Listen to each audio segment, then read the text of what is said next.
Novo Integrated Sciences gave some really crucial updates this week, which I'll go over in this video. Also in this video, I'll go over the financials of this company, and at the end of the video, I will give a price prediction for the stock. So with that being said, let's dive right in. So they secured a direct investment in the company for $40 million. This is huge because it's actually to develop elder care facilities in Canada. And they also got a $70 million 15-year promissory note with RC Consulting. So this is good, right? Because the company has a $50 million market cap, and they're locking in funding for $40 million for this new facility. Definitely a positive for the company. Just a little more context on this. Upon completion of the collateral transfer, the company expects to leverage the collateral in order to obtain a significant line of credit. The line of credit would be secured solely by the collateral, leaving the balance of the company's assets free and clear. Upon successful monetization, the company will advance the prescribed fee of 15% of the monetized amount to Black Sheep Trust. So this person, or not person, this company that's actually lending the Novo money, they won't get paid until the project starts to monetize. So this is the first time Black Sheep Trust will be entitled to any compensation. It's once that project starts to monetize. Upon further drawdown of funds from the collateral-backed line of credit deal flow, Black Sheep Trust will be entitled to an annual distribution of 10% of net profits as identified by an independent auditor based on the company's business activity resulting from direct investment of any funds derived from monetization. So, this is kind of a win-win for the company, because if everything fails, Black Sheep isn't going to get its money back, but Novo will still be whole, right? It's this line of credit that they will, that they're going to use this $40 million for isn't going to affect the company whatsoever. So this is, like I said, it's a win-win for this company right now, right? So they're getting into this project with Black Sheep, but Black Sheep doesn't get paid until monetization, and they also, a big part of their compensation is 10% of net profits. Net profits meaning that this project has to be profitable for it to even be really worth it for Black Sheep. So that definitely signals some strength and positivity from Black Sheep that this project will be profitable. And just a little background on Black Sheep. So Black Sheep Trust is a New York-based private express trust settled for the purposes of benevolent services with a 33% allocation to charitable services and 67% allocation to social economic development. So this company tries to invest in companies that are basically good for the world, and the fact that they're seeing NVOS as a company that is good for the world, well, that's definitely a positive for the company. So one other piece of news I wanted to cover. So Novo Integrated Sciences, Novo for kids, was granted regulatory approval by Turkey's Minister of Health. So this was in early September, yes, but I did want to cover it in case you weren't aware. So earlier in September, Novo for kids pure iodine oral spray was granted a registration number and received regulatory approval by Turkey's Ministry of Health as a dietary supplement, which is determined to be safe, effective, of high quality, and eligible for the sale in Turkey. With this registration, Novo's two Novo iodine-related products have full approval for distribution and sale throughout Turkey. So awesome to see that here, that their products are gaining regulatory approval, even if it's in Turkey. But with that being said, let's take a look at some of the changes that we saw over this past quarter for this company in terms of institutional shareholders. So we saw State Street increase their holdings by 1,200%. So State Street, bought a ton more stock over this past quarter, which is definitely a positive for this company, given State Street is, one of the largest asset managers in the entire world. So this is clearly a positive for this company. And then we saw Geode Capital Management buy in as well, increase their shares by 2,900%. So practically just buying in here. So Geode Management, State Street, two of the largest shareholders bought into this company last quarter.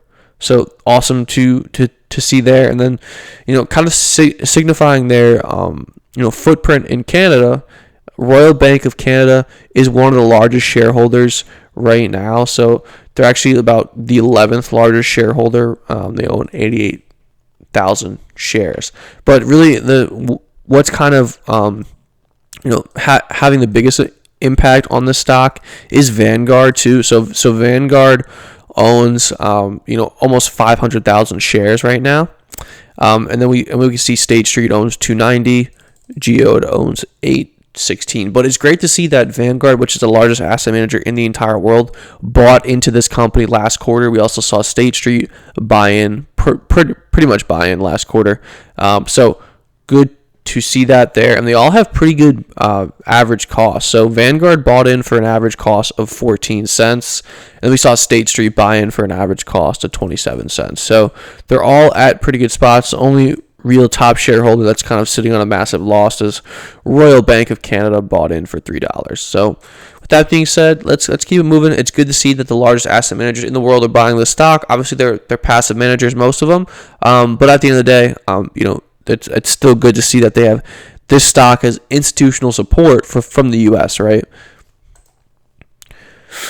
And let's take a look at the short interest for this company. So Novo has 8.7% of their float sold short. And just to kind of give you a total gauge of how these short numbers kind of rank out, well, Fintel here, which ranks every single stock in the market in terms of short squeeze likelihood, they rank this stock as within the top 22% of stocks within the market to have a short squeeze. So in the top, quarter of stocks with potential to have a short squeeze. So like to see that there. And we've seen short shares available kind of waver here. So we saw, briefly in Friday's trading session, we saw 0 short shares available. And that kind of brings me to my next point, that it's really expensive to short this stock right now. So institutional holders not institutional holders, just holders in general who are looking to lend out this stock to short sellers are charging 47% to do so. So the short borrow fee rate is 47%. All you need to know is basically the higher this number is, the more likely a short squeeze is. And it's worth noting that the average of short borrow fee rate is anywhere from 0.3 to 3%. So the fact that we're over 12x that level, that definitely signals that this company is very expensive to short right now, which should help curtail some of the shorting that we've seen from this stock. Let's also take a look at failure to deliver numbers. So failure to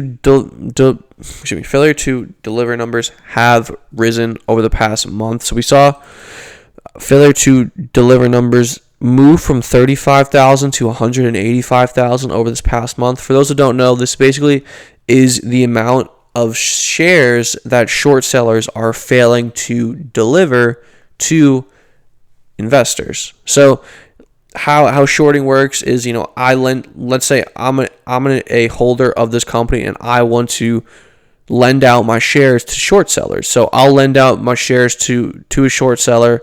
I'll get back that short borrow fee rate annually, and obviously the short seller goes out in the market, sells the stock, right? So they sell the stock, but then as an investor, I can come back and say, hey, I want my stock back. Please, return that stock back to me. And when the short seller doesn't return that stock back to investors, well, that's when they're failing to deliver. And all you really need to know is that within the next 60 days, there will be 185,000 shares bought by short sellers to actually deliver those shares. So, like, how this works is once they fail to deliver on a stock, the SEC gives these short sellers 60 days to actually, deliver on their promises and actually deliver back the shares to the original investor. And then with that being said, I'll go over the financials quickly for this company. So obviously this company doesn't have a positive PE. We're not making money, but we do have a good price to book ratio of 1.75, which is actually significantly below Novos's 5-year average here of 102 times. So for those that don't know, this basically tells you that the market cap is 1.75 times the book value of this company. So signaling that this company is trading at a discount relative to its own history in terms of book value. And then revenue growth, unfortunately, has been pretty poor. So revenue dropped 95% over the past 12 months. But profitability looks amazing. So we have 394% gross profit margin. So definitely signaling that this company is very profitable for what it sells. So this gross profit margin, just revenue minus cost of goods sold, tells you what a company makes for what it sells. So this 349% number is very good. And then it's actually above Novos's 5-year average of 51%. So this company is seeing their gross profit margins improve. Their profitability is improving. And then with that being said, let's take a look at this company's chart and see if we can't give a logical price prediction. So we've seen a good amount of support around this 25-cent level for Novo here. This is where shares had topped out in August. It's also where shares had topped out in March. And it's where we saw some consolidation in late 2022 of last year, obviously. So past resistance acts as new support. I believe this level will act as new support once we test it. Also, this level roughly coincides with the 50-day moving average, which should lend additional support. Also, it's worth noting that the 50-day moving average crossed above the 200-day moving average on September 12th, which signals a golden cross and is a signal of bullish momentum. So this signal here is called a golden cross and is definitely a positive for the stock. So we see bullish momentum within the chart, and we should come down to test this 25-cent level and hold. So my personal trading strategy on this stock will be to wait until we get to around 25 cents and then buy in on this stock on the backs of bullish momentum. So with all that being said, this is an interesting company moving towards profitability. Profitability metrics look good, and this new project is definitely a positive for Novo. So with that being said, I hope you enjoyed the video. I will end it there. Looking to learn more about the financial markets? Well, I just released a new course that will teach you everything you need to know about the stock market. You can find that at happyinvestingtoday.com. Also on the site, you can purchase one-on-one coaching sessions where I will break down your portfolio, and to better assist traders when searching for setups, I'm selling trading bots, which will tell you how your trading strategy has performed historically on a stock, crypto, or currency that you are researching. If you would also like to see what me and my experienced trading team are doing on a day-to-day basis, join our Discord, which is linked below, for a free 7-day trial. With that being said, please leave a like and subscribe. Appreciate you watching this video.